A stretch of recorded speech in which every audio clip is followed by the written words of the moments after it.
حسین کہہ کے بتا رہے ہیں ہم سب سے بڑے ماتمی، ہم سب سے بڑے کربلائی، لیکن عزیزوں پتہ نہیں ہے کس کا نام اس رجسٹر پہ اب تک لکھا ہے، کس کا نام کٹ چکا ہے۔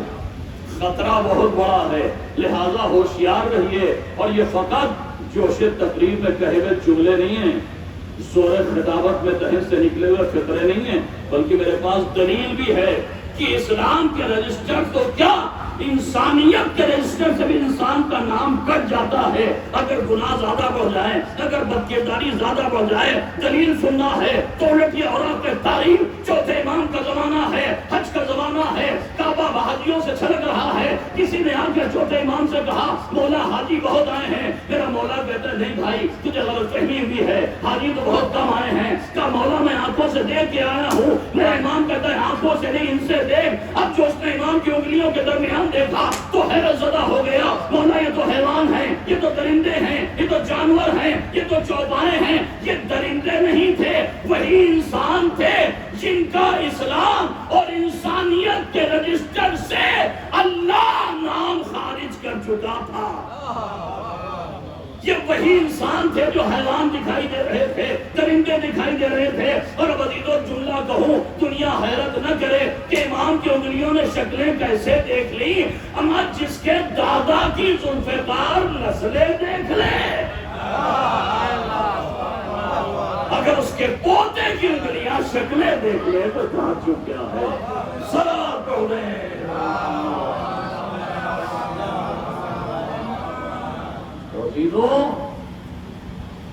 اگر گناہ زیادہ بڑھے، اگر قانون شکنی زیادہ بڑھی تو یہ بھی ممکن ہے کہ اسلامی رجسٹر سے نام کاٹ دیا جائے، جس طرح غیر حاضری پر غیر حاضری اور غلطی پر غلطی ہونے پر ایک دن بچے کا نام اسکول کے رجسٹر سے خارج ہو جاتا ہے۔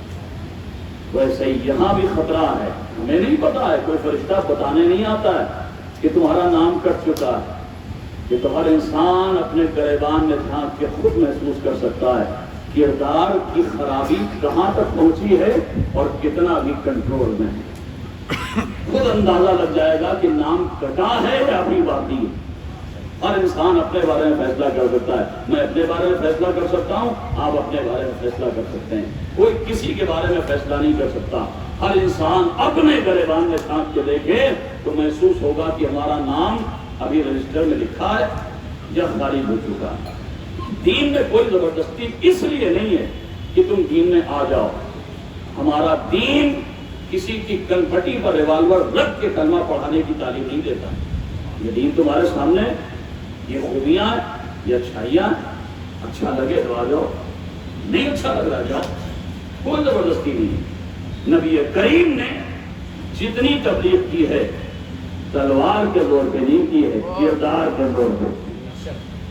نبی کریم نے اگر لوگوں کو حق کی طرف بلایا ہے تو کردار کے ذریعے بلایا، اور وہ نبی سے پہلے بھی ہمارے جتنے انبیاء گزرے سب نے کردار کے دم پر دین حق کی تبلیغ کی۔ جناب ابراہیم بڑے مشہور نبی ہیں، ملتا یہ ہے کہ اس وقت تک کھانا نہیں کھاتے تھے جب تک مہمان نہ آ جائے، ہر روز انتظار کرتے تھے کوئی مہمان آ جائے تو دسترخوان پر بیٹھے۔ تاریخ کہتی ہے ایک دن ایسا ہوا کہ انتظار کرتے کرتے کافی وقت گزر گیا، مہمان نہ آیا، بھوک سے بے چین ہے، لیکن اصول یہی ہے کہ جب تک مہمان نہیں آئے گا کھانا نہیں کھائیں گے۔ جب کافی دیر گزر گئی تو جناب ابراہیم نے ایک عجیب منظر دیکھا مزدوروں کا ایک ٹولہ، ایک چھوٹا سا کارواں کاندھے پر بیلچے اور پھاوڑے رکھے ہوئے مزدوری کے لیے چلا جا رہا ہے۔ انہوں نے آواز دی بھائیوں ذرا میرے پاس آؤ۔ مزدور آ گئے، کہا دیکھو میں چاہتا ہوں کہ تم سب میرے ساتھ میرے دسترخوان پر کھانا کھا لو۔ مزدوروں نے کہا پر تو اچھا ہے بھائی، کھانا کھلانا کس کو برا لگتا ہے؟ آج تک وہ سنت چلی آ رہی، کھانے میں کشش تو آپ سب جانتے ہیں نا۔ اگر کہیں علی عباس بھائی نے بریانی کا انتظام کر دیا ہوتا تو شاید یہ مجمع وہاں پہ نظر آتا۔ یہ کشش تو آج بھی ہے نا، تو اس دور میں بھی کھانے کا آپ کو کسے برا لگتا ہے؟ لہٰذا سب کے سب خوش ہو گئے تو بہت اچھی بات ہے، آپ کھانا کھلائیں گے۔ لیکن ایک جو بڑا معاملہ تھا، کیا دیکھیے اگر ہم آپ کے یہاں کھانے پر رک گئے تو کچھ گھنٹہ آدھا گھنٹہ لگے گا، کھانے کا انتظام ہوگا، دسترخوان بچھے گا، پھر ہم بیٹھیں گے کھائیں گے، اس سب میں گھنٹہ آدھا گھنٹہ تو خرچ ہو جائے گا۔ اس درمیان جو مزدوری اور کام ہمیں ملنے والا ہے وہ تو دوسرے لے جائیں گے۔ ہم اگر 1 گھنٹہ دیر سے پہنچے تو نتیجہ یہ ہوگا کہ جو مزدوری اور کام ہمیں ملنے والا ہے وہ چلا جائے گا، اور اگر وہ چلا گیا تو ہم سب دن بھر خالی ہو جائیں گے۔ خالی ہو گئے تو ہمارا پیٹ تو آپ بھر دیں گے، ہمارے بچوں کا کیا ہوگا جو گھر میں انتظار کر رہے ہیں؟ شام کو ان کے لیے کیا لے کے جائیں گے؟ جناب ابراہیم نے کہا اچھا اگر ایسا ہے تو تم سب کے سب میرے دسترخوان پر کھانا کھاؤ، جتنی مزدوری تمہیں دن بھر کام کر کے ملنے والی تھی وہ میں تمہیں دوں گا۔ اللہ اکبر۔ کہا اگر ایسا ہے تو ہمیں کوئی اعتراض نہیں، پھر اس سے بہتر کیا ہے کہ صاحب آپ مزدوری بھی دے رہے ہیں، پیسہ بھی دے رہے ہیں اور کھانا بھی کھلا رہے ہیں۔ تیجے دب رک گئے، دسترخوان بچھا، کھانے کا انتظام ہوا، کھانا چن دیا گیا، سب نے سیر ہو کے کھایا، کھا چکے، سب کو لفافہ بھی بانٹا گیا، سب کو دن بھر کی مزدوری بھی دے دی گئی۔ اب یہ سب کے سب جب دسترخوان سے اٹھ کے چلے تو ایک مرتبہ آپس میں مشورہ کرنا شروع کیا، کتنا شریف انسان تھا، کتنا نیک انسان ہے، کھانا بھی کھلایا، مزدوری بھی دی، چلو چل کر اس سے پوچھیں اگر اس کا کوئی کام ہو، کچھ تو ان سے احسان کا بدلہ ہونا چاہیے نا، چلو ہم اس کا کوئی کام کر دیتے۔ سب کے سوال جناب ابراہیم کے پاس، آپ نے اتنی مہربانی کی ہے، اتنی نیکی کی ہے، ہم چاہتے ہیں آپ کا کوئی کام ہو تو ہم کر دیں۔ جناب ابراہیم نے کہا نہیں میرا تو ایسا کوئی کام نہیں، کہا نہیں پھر بھی کچھ ہو تو بتائیے۔ کہا دیکھو اگر کرنا ہی چاہتے ہو تو میرا اپنا کوئی کام تو نہیں ہے، لیکن ہاں اگر کرنا چاہتے ہو تو میرے معبود کا ایک سجدہ کر لو۔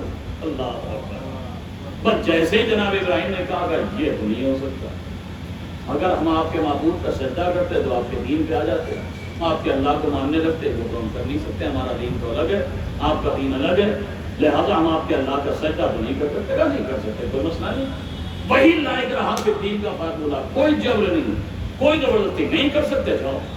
سب کے سب روانہ ہو گئے، تھوڑی دور چلے، ایک مشورہ شروع ہوا، ارے صاحب اتنا نیک آدمی، اتنا حسن سلوک کیا، اتنا احسان کیا، کھانا کھلایا، پیسہ دیا، ایک چھوٹی سی خواہش کی تھی اور ہم نے وہ بھی پوری نہ کی۔ ارے کیا ایک بار ذرا سا پیشانی جھکا دینے سے ہمارا دین بدل جاتا؟ اس کا دل رکھنے کے لیے اگر ہم پیشانی جھکا دیتے تو حرج ہی کیا تھا؟